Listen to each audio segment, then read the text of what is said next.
നമസ്കാരം. പ്രധാന വാർത്തകൾ.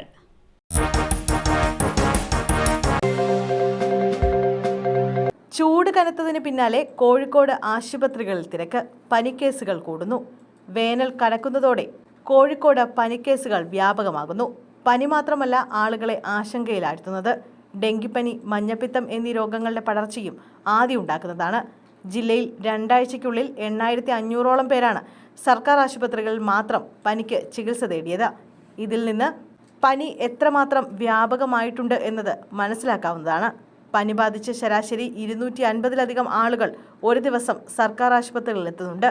ഇതിനു പുറമെ സ്വകാര്യ ആശുപത്രികളിൽ എത്തുന്നവരുടെ എണ്ണത്തിലും വർധനമുണ്ടായിട്ടുണ്ട്. ബുധനാഴ്ചയാണ് ഏറ്റവും കൂടുതൽ ആളുകൾ പനിക്ക് ചികിത്സ തേടിയെത്തിയത്. 821 പേരാണ് അന്ന് മാത്രം പനി ബാധിച്ച് ആശുപത്രികളിലെത്തിയിരിക്കുന്നത്. വിട്ടുമാറാത്ത ചുമയും ജലദോഷവും കടുത്ത ക്ഷീണവുമാണ് നിലവിൽ പടരുന്ന പനിയുടെ പ്രധാന ലക്ഷണങ്ങൾ. പനിക്ക് പുറമെ 44 ഡെങ്കിപ്പനി കേസുകളും 21 മഞ്ഞപ്പിത്ത കേസുകളുമാണ് ജില്ലയിൽ കഴിഞ്ഞ ഒരാഴ്ചയ്ക്കുള്ളിൽ റിപ്പോർട്ട് ചെയ്തിരിക്കുന്നത്. മലയോര മേഖലയിലാണ് ഡെങ്കിപ്പനി പ്രധാനമായും വ്യാപിക്കുന്നത്.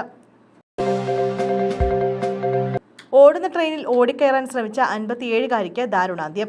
തിരുവനന്തപുരത്ത് ഓടുന്ന ട്രെയിനിൽ ചാടിക്കയറാൻ ശ്രമിച്ച സ്ത്രീ ട്രെയിനിന്റെ അടിയിൽപ്പെട്ട് മരിച്ചു. പാറശാലയ്ക്ക് സമീപം പരശുവയ്ക്കൽ രോഹിണി ഭവനിൽ രാജേന്ദ്രൻ നായരുടെ ഭാര്യ കേത് ഷീബയാണ് മരിച്ചത്. 57 വയസ്സായിരുന്നു. തിരുവനന്തപുരം ധനുവച്ചപുരം സ്റ്റേഷനിൽ വെച്ച് ഞായറാഴ്ച രാവിലെ 8:15ഓടെയാണ് സംഭവം നടന്നത്. കൊച്ചുവേളി നാഗർകോവിൽ എക്സ്പ്രസിൽ കയറാനായി എത്തിയതായിരുന്നു ഷീബ. എന്നാൽ എത്താൻ വൈകിയതിനാൽ ട്രെയിൻ എടുത്തിരുന്നു. തുടർന്ന് ചാടിക്കയറാൻ ശ്രമിക്കവെയാണ് കാൽ വഴുതി ട്രാക്കിലേക്ക് വീണത്.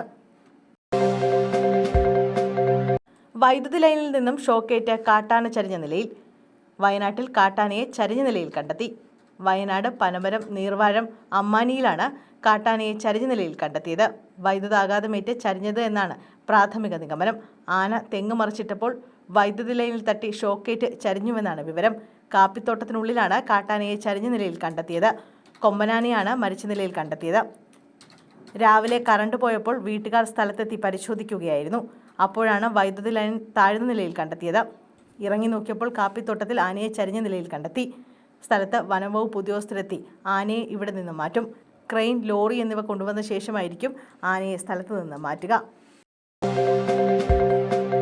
വിവിധ യൂണിറ്റുകളിൽ നിന്നുള്ള ഗവി യാത്രകൾ പ്രഖ്യാപിച്ച് KSRTC.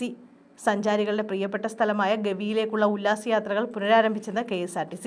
KSRTC budget tourism cell സംസ്ഥാനത്തെ വിവിധ യൂണിറ്റുകളിൽ നിന്ന് മെയ് 1 മുതൽ 31 വരെയാണ് ഗവി സ്പെഷ്യൽ ഉല്ലാസയാത്രകൾ ഒരുക്കിയിട്ടുള്ളത്. കുറഞ്ഞ ചെലവിൽ സുരക്ഷിതവും സുന്ദരവുമായ ഉല്ലാസയാത്രകൾക്കാണ് അവസരമൊരുക്കുന്നതെന്നും KSRTC അറിയിച്ചു.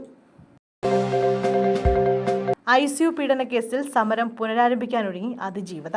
കോഴിക്കോട് മെഡിക്കൽ കോളേജ് ICU പീഡനക്കേസിൽ നാളെ മുതൽ സമരം പുനരാരംഭിക്കുമെന്ന് അതിജീവത. IG-യും വാക്കു പാലിക്കുന്നില്ലെന്ന് ആരോപിച്ചാണ് സമരത്തിനൊരുങ്ങുന്നത്.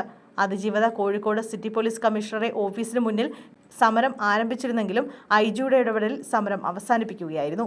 ഗൈനക്കോളജിസ്റ്റ് KV പ്രീതയ്ക്കെതിരായ കേസിലെ അന്വേഷണ റിപ്പോർട്ട് ആവശ്യപ്പെട്ടാണ് സമരം തുടങ്ങിയത്.